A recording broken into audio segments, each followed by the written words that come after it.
News with Lester Holt. Good evening, everyone. The learning curve on the coronavirus has turned to Northern California tonight, and an infected patient whose exposure is raising questions about whether the spread of the disease has reached a new phase in this country. Today, nervousness over the virus and its potential impact on the economy extended the sell-off on Wall Street. The Dow average losing nearly 1,200 points today, down 11% so far this week.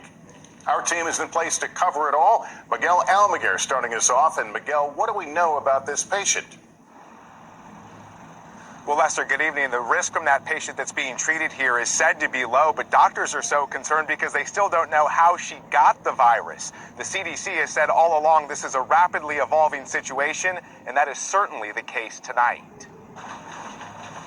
Seriously ill and on a ventilator, the newly diagnosed coronavirus patient remains in isolation here at the UC Davis Medical Center, perhaps the first U.S. case of community spread of the virus. It means doctors don't know how or where the unidentified woman got sick, since she had no travel to China or known exposure to someone with the virus. What that indicates to me is that this virus is circulating in the community. And there are probably other cases. This is probably the tip of the iceberg. With 60 confirmed cases of coronavirus in the U.S., doctors at UC Davis say their patient was transferred here February 19th with a suspected viral infection. But testing was delayed because the patient didn't initially fit CDC testing guidelines. 4 days later, the CDC did order testing, the results coming back positive a week after the patient arrived at the hospital.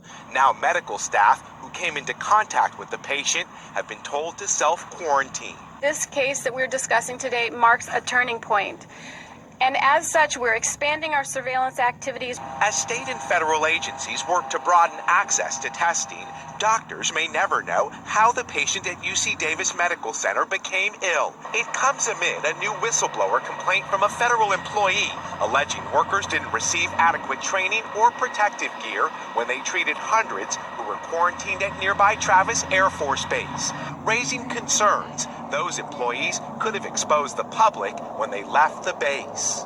In California alone, more than 8,400 people traveling back from regions near the virus's epicenter are being monitored by health officials. There's probably other patients who are getting this disease who are more mildly affected, who have not come to medical attention, and that means that everybody in the community is at risk. Tonight, the virus spreading, as is worry that the public could be at greater risk. Miguel Almaguer, NBC News, Sacramento.